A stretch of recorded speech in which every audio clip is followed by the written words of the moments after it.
با سلام خدمت همگی شما و اما رسیدیم به مبحث آلکن ها. همونطوری که قبلا هم اشاره کردم، آلکن ها جزء هیدروکربن های سیر نشده‌ای محسوب میشن که در فرمول ساختاری اونها یک پیوند دوگانه کربن کربن میتونه وجود داشته باشه. پس جزء هیدروکربن های سیر نشده هستن، یه پیوند دوگانه کربن کربن دارن. در انتهای نام همگی اونها پسوند N دیده میشه.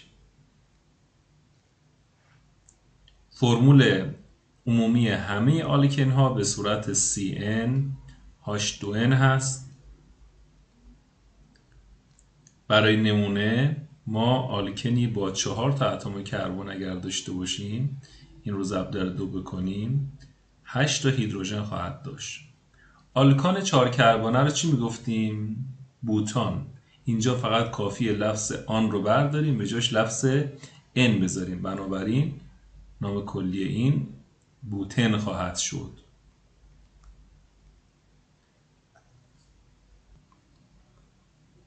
ساده ترین آلکنی که میتونیم داشته باشیم میبایستی 2 تا کربن داشته باشه. آلکن یک کربنه نداریم چون اون پیوند دوگانه کربن کربن باید وجود داشته باشه.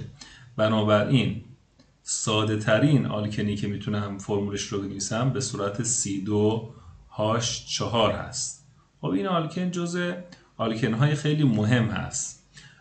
عنوان کلی و نام کلی این هست اتن، ولی چون از قدیم شناخته شده و مورد استفاده قرار گرفته، این رو با نام گاز اتیلن بیشتر میشناسن. گاز اتیلن. اگر بخوایم فرمول ساختاری بازش رو بنویسیم، این پیوند دوگانه کربن کربن و هر کدوم از این کربن هم 2 تا هیدروژن بهش میتونه متصل بشه. این ساختار گاز اتیلن هست که ساده ترین عضو خانواده آلکن ها میشه.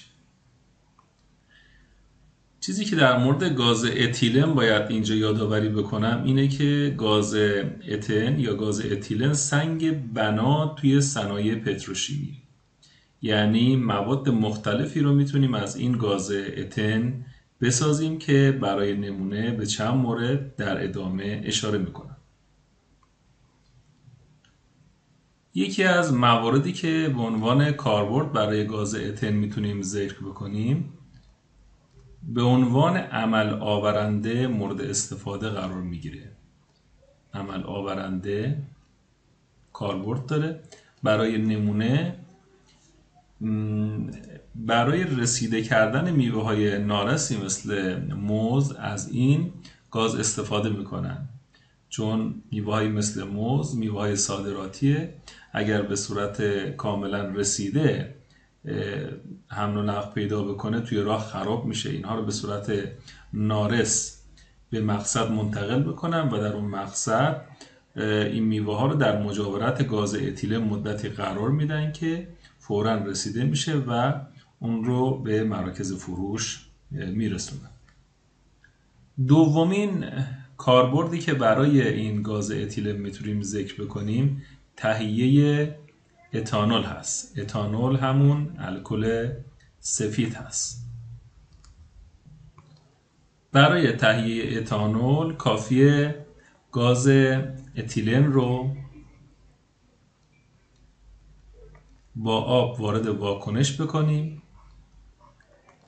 البته در حضور کاتالیزگری مثل سولفوریک اسید،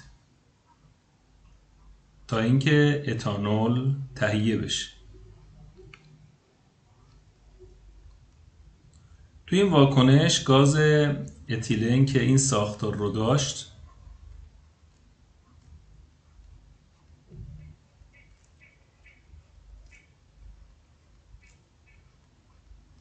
با آب وارد واکنش میشه. من آب رو میتونم به صورت OH نشون بدم که حالا هدفم اینه که مکانیسم این واکنش رو شما یاد بگیرید تا بفهمید چه اتفاقی داره میفته. اتفاقی که در این واکنش میفته اینه که دو تا پیوند شکسته میشه. یکی این پیوند هست و دیگری یکی از این پیوندهای دوگانه اینجا شکسته میشه. خب پس پیوند دوگانه شکسته شد توی اینجا. این دوتا هیدروژن سر جای خودشون هستن، زوایا رو عوض میکنن به خاطر اینکه تعداد پیوندهایی که به کربن متصل میشه، تعداد اتم ها داره بیشتر میشه. خب یکی از هیدروژن ها میاد اینجا قرار میگیره برای آب که از OH جدا شد. OH آب قرار میگیره اینجا. بنابراین ماده‌ای که در اینجا درست میشه همون اتانول هست. و اما سومین کاربرد مهم اتن تهیه پلی اتیلن هست که طی اون تعداد زیادی از مولکول‌های اتیلن با هم وارد واکنش میشن. حالا اینجا بنویسم N تا از این مولکول‌ها طی حرارت و فشاری که به این مولکول‌های گازی شکل وارد میشه، اینا تبدیل به پلیمرهای پلاستیکی میشن که به این صورت حالا پلیمرش رو ما نشون میدیم که توی مبحث پلیمر جداگونه توی فصل سوم در موردش صحبت میکنم. پس این تا از مولکول‌های گازی شکل تبدیل میشن به یک مولکول بزرگ که اسمش پلی اتن یا پلی اتیلن هست که در صنایع پلاستیک برای تولید انواع محصولات پلاستیکی کاربرد داره. و ما در ادامه میخوایم در مورد واکنش‌های مهمی که خود اتیلن و یا آلکن ها انجام میدن بیشتر صحبت بکنیم. یکی از این واکنش‌های مهم آلکن ها برومدار کردن هست.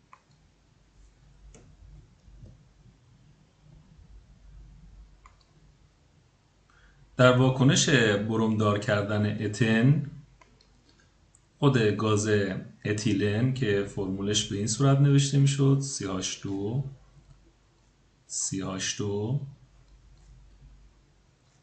به اضافه Br2،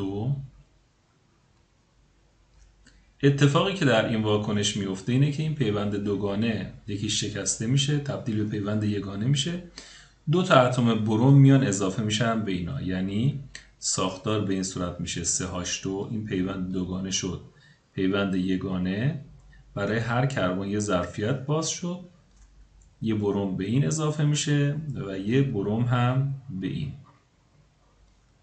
اسم این ترکیبی که به این صورت به وجود میاد میشه 1 و 2 دی برومو اتان، یعنی کربن شماره 1 و 2 هر کدوم یه دونه بروم دارن و چون دو تا کربن داریم آخرش لفظ اتان رو استفاده میکنیم چون این ماده دیگه سیر شده است و جایی برای اتصال بیشتر نداره. این واکنش یه واکنش بسیار کلیدی و مهم هست به خاطر اینکه این برومی که در اینجا ما میبینیم بروم مایع هست، رنگش قرمزه، بروم مایع رنگش قرمزه و وقتی که واکنش بده با یه آلکنی مثل اتیلنی که اینجا آوردیم تبدیل به یه فراورده میشه و این باعث میشه که رنگ قرمز بروم از بین بره.